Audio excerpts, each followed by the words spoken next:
Juice have become the unsung heroes of a modern food.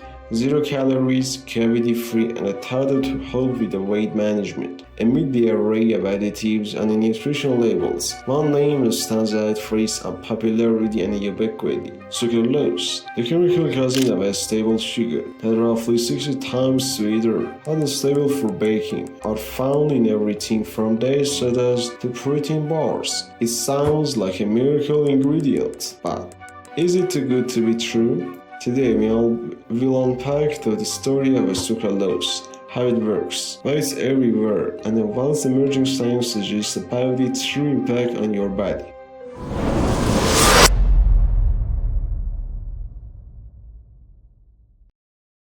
Sucralose is synthesized by selectively replacing 3-hydroxyl groups on the source molecule with the choline atoms, creating a non-nutritive sweetener that passes mostly unchanged through the gastrointestinal tract. Because our bodies can metabolize the compound for energy, sucralose delivers sweetness without the calories.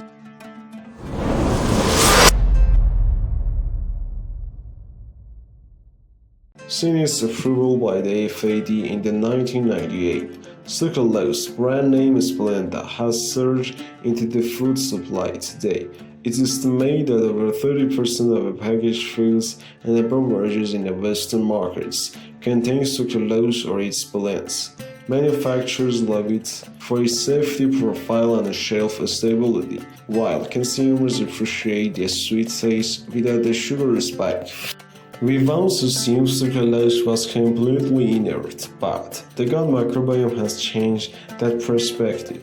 A 2022 review found that while animal and in vitro studies indicate possible dose-dependent shifts in the bacterial diversity, most short-term human trials below the acceptable daily intake showed minimal changes, yet individual responses vary based on the baseline microbiota composition.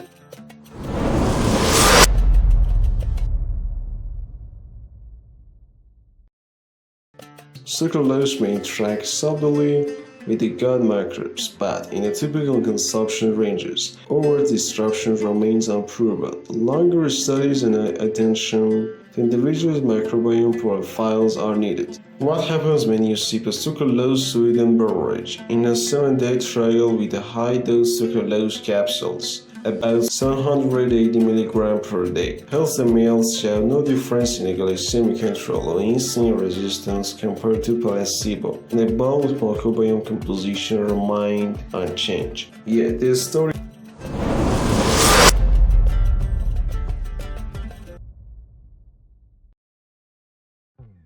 sucralose may dysregulate gut-brain signals, governing glucose metabolism, may ingested alongside carbs, a causation for sweetening your morning cereal or a post-workout shake. Vaping versus smoking has had 10 years to build a research base. Sucralose has been in our diets for over 2 decades, yet long-term human data are still sparse. We are effectively the subjects of a global nutrient experiment. Will chronic sucralose consumption influence chronic inflammation, liver function, or metabolic health over years? Early animal models hint at the liver inflammation and the changes in enzymes activity, but human studies must catch up.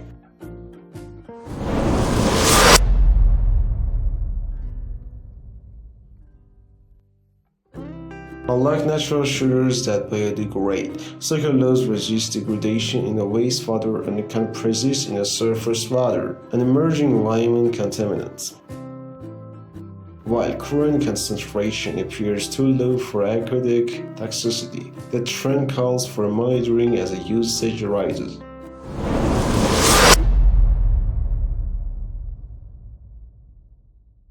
Late-night snacking is rarely just about hunger. It often reflects the modern environment, stress from work or school, coupled with the nighttime loneliness, can push individuals toward food as an emotional outlet.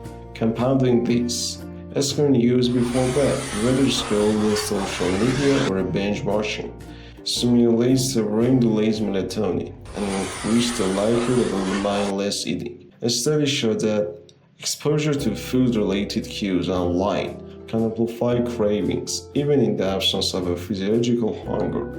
In this sense, the refrigerated rate is not merely biological, but also behavioral, shaped by a stress pathways and a digital overstimulation. Addressing these triggers is crucial before lasting change becomes possible.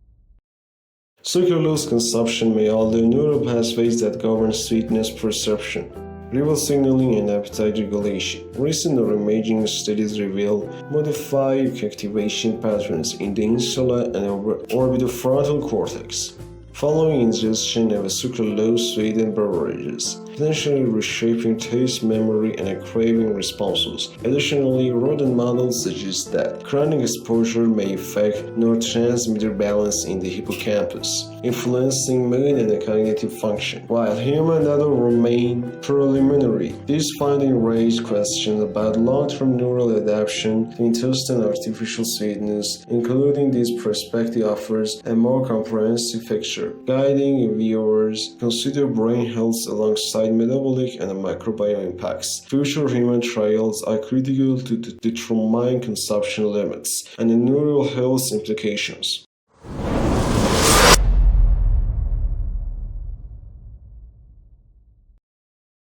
If you are a soda stopper, switching from sugar-sweetened drinks to sucralose-based one can reduce calorie intake and cardiometabolic risk compared to regular sugar used with caution in the mixed food. Adding sucralose to carb-free meals may blunt insulin sensitivity. Mind your dose and timing. Typically used in a coffee, tea, baking remain within safe bands, but overconsumption far above the ADI could have an unforeseen effect. Stay informed. Since individual gut microbiomes vary, pay attention to how your body responds, digestive comfort, cravings, or sugar tolerance.